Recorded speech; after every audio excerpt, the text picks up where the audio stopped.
శ్రీ వెంకటేశ గోవింద, శ్రీ శ్రీనివాస గోవింద, శ్రీ శ్రీనివాస గోవింద, ఆపద రక్షక గోవింద, ఆపద రక్షక గోవింద, గరుడ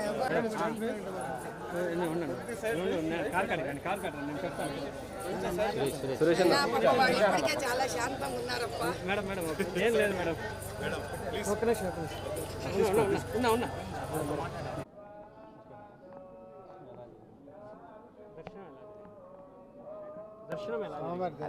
ఆయన దర్శనం ఏముందయా, భాగ్యం అదృష్టము, పాపాలు కర్మాలు తగితే ఆయన దర్శనం కలుగుతుంది.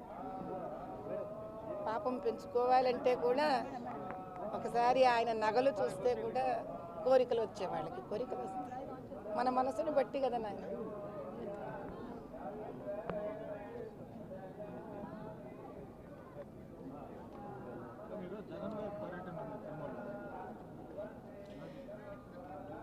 నాయన నేను మీకు ఒకటే చెప్పగలను,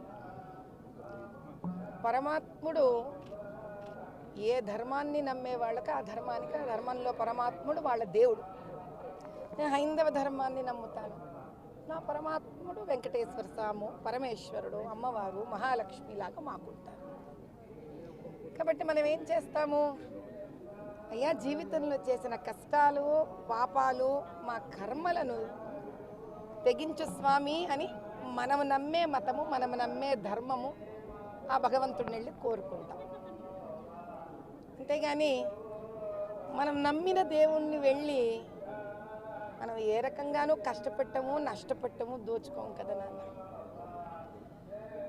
మరి అలా ఎవరు ఏ ధర్మాన్ని సహజంగా పుట్టుకతో నమ్ముతారో వాళ్ళు వాళ్ళ ధర్మానికి సంబంధించి, వాళ్ళ మతానికి సంబంధించి వాళ్ళ దేవాలయాలు ఏమున్నాయో అక్కడ పోయి తప్పు కార్యక్రమాలు కానీ, దేవుడికి నష్టం జరిగే కార్యక్రమాలు కానీ చేస్తారా? మనిషిగా పుట్టినందుకు మాకు మా ధర్మాన్ని సంరక్షించుకుంటేనే కదా మా గుర్తింపుని సంరక్షించుకున్న వాళ్ళం అవుతాం. కాబట్టి మా ధర్మాన్ని, మా గుర్తింపుని, మా దేవుళ్ళని, మా దేవాలయాన్ని కాపాడుకోవడం కన్నా ఈ జీవితంలో చేయడానికి వేరే కార్యక్రమం మాకు లేదు. కాబట్టి దానికి అడ్డుకునే వాళ్ళందరినీ కూడా నిర్మూలించమని ఆ వెంకటేశ్వర స్వామిని కోరుకున్నాం. కొన్ని గుడుల పైన, కొంతమంది వ్యక్తుల పైన పూజల పైన దాడులు జరుగుతున్నాయి, వారిని ఏ విధంగా శిక్షించాలి? చూడు నాయన, హైందవులంతా కూడా ఒక విషయాన్ని తెలుసుకోవాలి తండ్రి.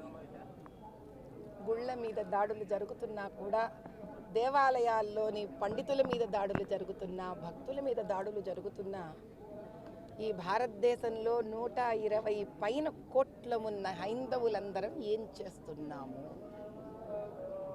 కదలి రావాలి నాయన. హైందవులందరూ ఒక అపర వరద అయ్యి కదలి రావాలి. హైందవ శక్తి జాగృతం కావాలి. మన దేవాలయాలంటే మన పిల్లలతో సమానం, మన ధర్మం అంటే మన వంశ ప్రతిష్టతో సమానం. కాబట్టి ఆ దేవుడిని, దేవాలయాలని, మన ధర్మాన్ని కాపాడుకోలేని వాళ్ళం మన వంశాలను, మన పిల్లలను ఏం కాపాడుకోగలుగుతాం? తరాలను ఎక్కడ కాపాడగలుగుతాం?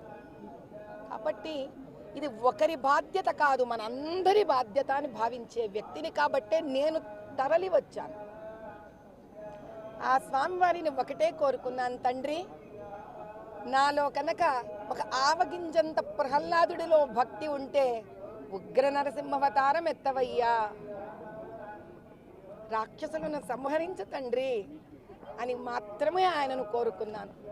ఇంతటి దేవాలయంలో సనాతనంగా ఆకాశరాజు పుత్రికను కూడా వరించి పెళ్లి చేసుకున్న అపర వైష్ణవుడివి, మహావిష్ణువువి, కైలాసం నుంచి దిగి వచ్చావు కదా తండ్రి, మా కోసం శిలారూపం దాల్చావు కదా, ఇంకా సాక్షాత్తు ఉగ్ర నరసింహావతారం ఎత్తు తండ్రి, ఇక చాలు, ఈ అధర్మం మా వల్ల కావట్లేదు, రాక్షసత్వం పెరిగిన కొద్దీ దైవమే మమ్మల్ని కాపాడాలి, ఇదే కోరుకున్నాను తండ్రి.